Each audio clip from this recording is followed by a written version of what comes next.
بسم اللہ الرحمن الرحیم۔ پیارے دوستو، آج میں آپ کے ساتھ انتہائی اہم وظیفہ شیئر کرنے والا ہوں۔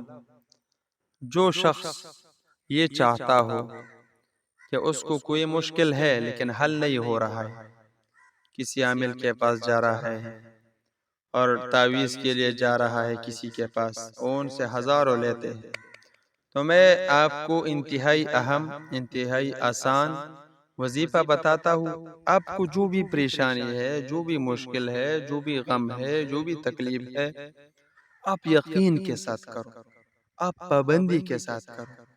جو طریقہ میں بتاؤں، جو شرائط میں بتاؤں، ان کے ساتھ آپ نے یہ وظیفہ کرنا ہے اور اپنے مشکل کو سامنے کرنا ہے۔ مثال کے طور پر آپ کو نوکری کا مشکل ہے، آپ کے ساتھ ڈگری تو ہے لیکن نوکری نہیں مل رہا ہے، یا کوئی اور مشکل ہے، آپ کا راستہ بند ہے، تو آپ نے کیا کرنا ہے؟ آسان کام بتاتا ہوں۔ آپ نے رات عشاء کے نماز کے بعد جب آپ فارغ ہو جائے اور سونے کے لیے آپ بستر پر آ جائے، تو سونے سے پہلے 2 رکعت نفل پڑھنا ہے۔ 2 رکعت نفل پڑھو اور اس میں دونوں صورتوں میں، دونوں رکعتوں میں 10 مرتبہ سورہ اخلاص پڑھو۔ قل هو اللہ احد اللہ الصمد لم یلد ولم یولد ولم یکن له کفوا احد۔ جب آپ نے یہ پڑھ لیا 10 مرتبہ سورہ اخلاص، 2 رکعت صلاۃ حاجت کا نماز، پھر آپ مصلی پر بیٹھ کر یہ تسبیح کریں جو حضرت یونس علیہ السلام کی تسبیح ہے۔ جب اس پر مشکل آیا، پریشانی آئی، غم آئی، تو یہ پیغمبر کا دعا قبول شدہ ہے، اس کا دعا قبول ہوا ہے۔ تو اگر آپ اس درد سے مانگیں گے تو انشاءاللہ اللہ تعالیٰ آپ کا مشکل حل کرے گا۔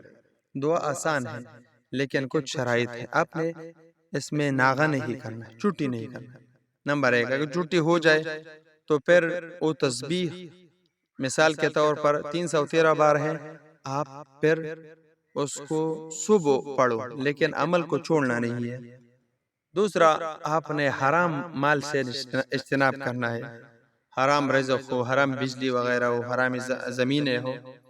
تیسرا، یقین کے ساتھ کرنا ہے۔ چوتھا، آپ نے پابندی کے ساتھ کرنا ہے۔ آسان وظیفہ ہے، آپ کو دکھایا جائے گا اسکرین پر۔ لا الہ الا انت سبحانک انی کنت من الظالمین۔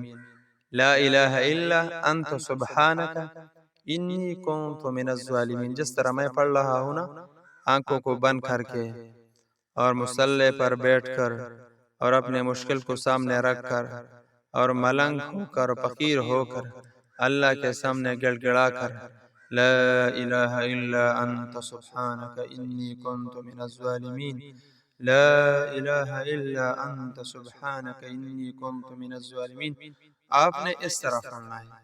لیکن یاد رکھنا، آپ نے اس وظیفے کے ذریعے جو بھی مشکل ہو، اللہ تعالیٰ آپ کا یہ مشکل حل کرے گا۔